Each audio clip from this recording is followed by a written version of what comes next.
Bismillahirrahmanirrahim. Assalamualaikum warahmatullahi wabarakatuh. Perkenalkan semuanya, saya Zakia. Dan kali ini saya akan menjelaskan terkait disrupsi teknologi.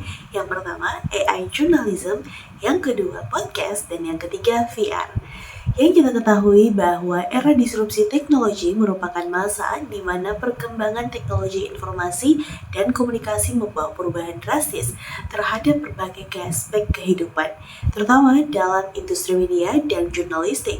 Perubahan ini mengubah cara produksi, distribusi, dan konsumsi berita yang sebelumnya berpusat pada media tradisional menjadi semakin bergantung pada platform digital yang serba cepat dan mudah diakses. Dalam konteks media jurnalistik, disrupsi teknologi memacu pergeseran dari berita cetak dan siaran tradisional ke media digital yang lebih interaktif dan real-time. Di sisi lain, inovasi teknologi seperti podcast dan VR atau virtual reality membuka peluang baru dalam penyampaian berita dan konten multimedia yang lebih personal dan imersif. Perkembangan ini menuntut pelaku media untuk beradaptasi dengan cepat agar tetap relevan dan mampu bersaing di tengah informasi yang semakin ketat. Nah, selain tantangan, disrupsi ini juga memberikan peluang yang besar untuk inovasi dalam bentuk media, cara penyampaian informasi yang masih relevan dengan tuntutan zaman, serta preferensi audiens yang semakin berkembang. Yang pertama akan kita bahas yaitu disrupsi teknologi dalam AI journalism.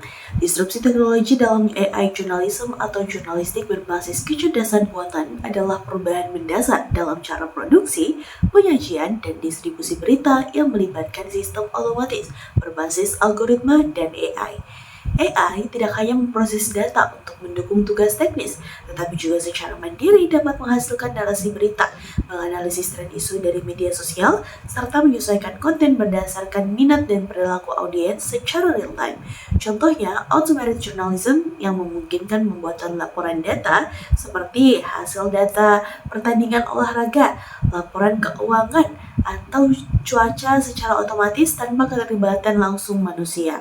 Integrasi AI meningkatkan kecepatan produksi berita, efisiensi kerja, dan juga memperluas cakupan peliputan dengan akurasi yang level tinggi. AI juga mendukung investasi mendalam lewat pelacakan dokumen dan pengecekan fakta, sekaligus membantu personalisasi konten agar lebih relevan bagi audiens. Namun, penggunaan AI juga menghadirkan tantangan yang signifikan nih, seperti produk konten yang harus tetap melalui kontrol dan verifikasi manusia agar tetap sesuai dengan kode etik jurnalistik, karena resiko juga ada bias algoritmik, keamanan data, serta kekhawatiran mengganti peran jurnalis manusia.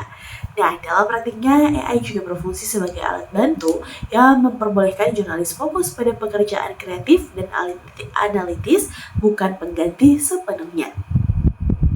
Selanjutnya ada pula dampak penggunaan AI. Yang pertama, potensi menyebarkan informasi salah atau disinformasi dan fake news. AI dapat menghasilkan konten secara otomatis berdasarkan data yang ada, namun tanpa kontrol manusia. Nah, ada risiko munculnya informasi yang keliru, tidak akurat, atau bahkan dibuat-buat. Yang kedua, manipulasi dengan pelanggaran etika AI dapat menciptakan narasi atau peristiwa yang sebenarnya tidak pernah terjadi, sehingga membuka peluang manipulasi konten dan pelanggaran etika yang serius. Hal ini melanggar prinsip-prinsip kejujuran dan transparansi yang harus dijunjung dalam kejurnalisan. Dan yang ketiga, bias algoritmik atau kurang keseimbangan. Nah, sistem AI hanya sebaik data yang digunakan untuk melatihnya.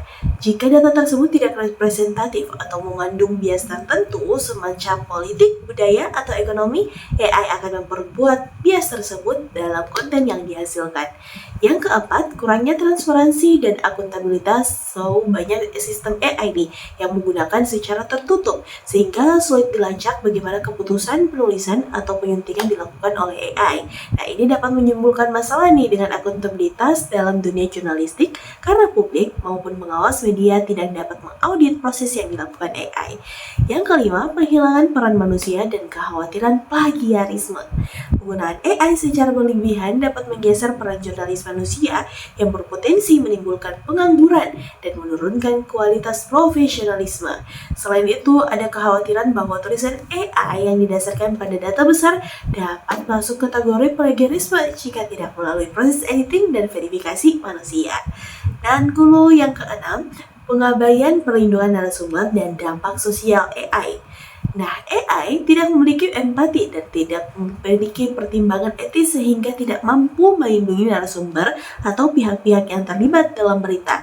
Dari potensi ini, kerugian sosial maupun psikologis dapat terjadi. Intervensi manusia tetap sangat dibutuhkan untuk menjaga aspek kemanusiaan dalam peliputan berita. Beberapa media besar di Indonesia seperti Detik Network dan IDN Times telah mengimplementasikan AI secara etis dengan kontrol manusia yang ketat. Misalnya memanfaatkan AI untuk berita cuaca atau hasil pertandingan, namun tetap menjaga integritas dan kode etik jurnalistik.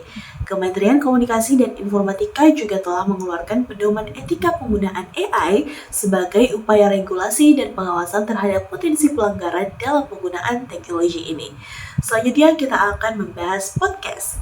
Disrupsi teknologi pada podcast sebagai media jurnalistik mencerminkan perubahan mendalam dalam cara penyampaian informasi di era digital yang semakin berkembang pesat. Podcast sebagai media audio digital yang berkembang dari teknologi internet dan perangkat mobile yang memungkinkan konsumen mengakses konten kapanpun, dimanapun dengan mudah dan fleksibel. Hal ini tentu mengubah pola konsumsi informasi dari format visual dan teks ke format yang lebih personal dan naratif, memperkaya pengalaman audiens dengan suara. Dan dalam kajian jurnalistik, podcast mulai diadopsi sebagai media investigatif yang efektif dan inovatif.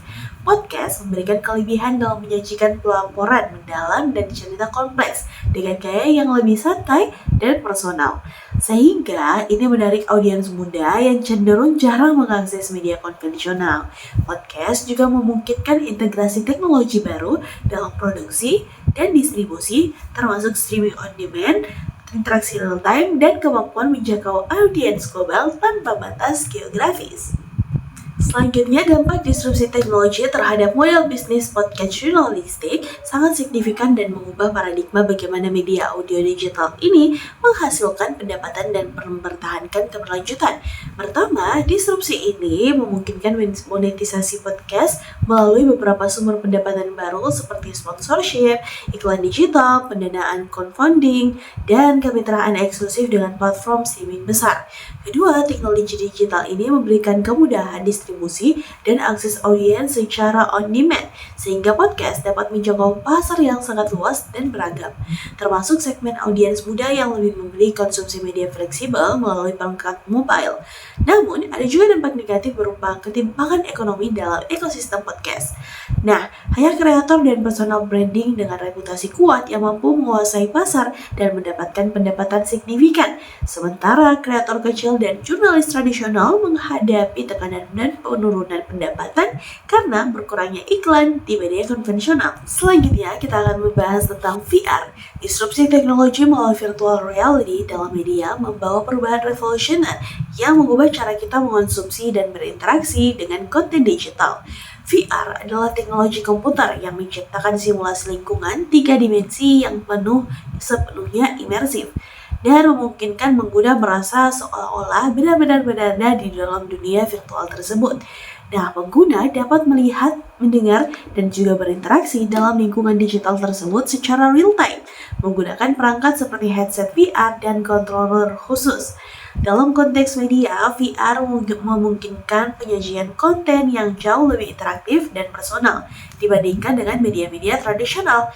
Nah, media hiburan seperti film dan game yang menggunakan VR untuk menciptakan pengalaman menonton yang atau bermain yang imersif, di mana penonton tuh bisa masuk ke dalam cerita atau dunia permainan seperti secara lebih mendalam nih, lebih rasakan secara langsung. Nah, di sektor pendidikan khususnya dan pelatihan, VR tuh dapat digunakan untuk simulasi realistis, misalnya pelatihan kedokteran atau simulasi penerbangan yang memungkinkan pengguna belajar dalam lingkungan virtual yang aman dan terkendali. Dan juga penggunaan VR dalam media jurnalistik juga mulai berkembang, di mana berita dapat disajikan dalam bentuk pengalaman virtual yang memungkinkan audiens dapat mengunjungi tempat kejadian atau mengalami situasi berita secara langsung melalui visual dan audio 360 derajat. Nah, Ini membuka peluang baru bagi media untuk menghadirkan perspektif yang lebih imersif dan mendalam, memperkuat pemahaman dan empati audiens terhadap isu yang diberitakan. Contoh penerapan VR dalam jurnalisme investigatif di Indonesia mulai muncul dengan konsep jurnalisme imersif yang menghadirkan pengalaman berita yang mendalam dan personal. Salah satu contoh pemanfaatan VR adalah ketika teknologi ini digunakan untuk membawa audiens hadir secara virtual di lokasi kejadian peristiwa. Contohnya seperti bencana alam atau krisis kemanusiaan. Dengan memakai headset VR, penonton bisa melihat lingkungan 360 derajat seolah-olah berada langsung di tempatnya dan juga di tengah-tengah kejadian yang memberikan gambaran lebih jelas dan menyeluruh daripada sekedar membaca teks atau menonton video konvensional. Kesimpulannya, VR dalam jurnalisme investigatif di Indonesia adalah inovasi yang mulai diadopsi untuk memberikan pengalaman berita yang lebih imersif, interaktif, dan emotif, memperkuat pemahaman dan kepedulian audiens terhadap isu-isu krusial dengan cara yang lebih mendalam dan menyentuh. Itulah tadi materi yang dapat saya sampaikan teman-teman. Terima kasih sudah menyimak dan see you, sampai jumpa. Semoga bermanfaat. Wassalamualaikum warahmatullahi wabarakatuh.